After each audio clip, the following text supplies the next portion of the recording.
Africa is facing yet another humanitarian disaster. As many as 13 million people in West Africa are going hungry. Aid agencies are warning that landlocked Chad is on the verge of famine. Africa correspondent Ginny Stein reports. For the people of Chad, this is the third drought in the past decade they've endured. Here, in possibly the poorest geographical region on Earth, people have long lived close to the edge. But hunger is on the rise due to a lethal mix of sporadic rain, soaring food prices and ever-deepening poverty. You know, there's a very lean period coming up, so there's no access to food at the moment. And if you don't, harvests are not going to come through till October, so that's a long number of months.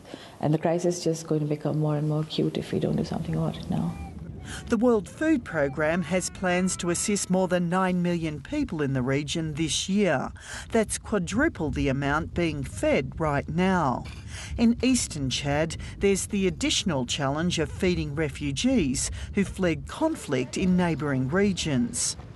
Special peanut-based paste is also being brought in to prevent children slipping over the edge.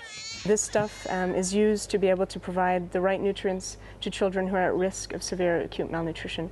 So this is not food per se, this is closer to being a medicine. Frustrated by a slow response to their appeal for funds, aid agencies have called for a donor pledging conference to rally wealthy governments and donors. Too little has come in so far. There are hopes that it's not too late. In Abache's hospital, close to the epicentre of the hunger crisis, its youngest victims receive what help there is. Severe malnutrition can devastate an individual, but if widespread, a whole generation can be lost to hunger. Ginny Stein, ABC News.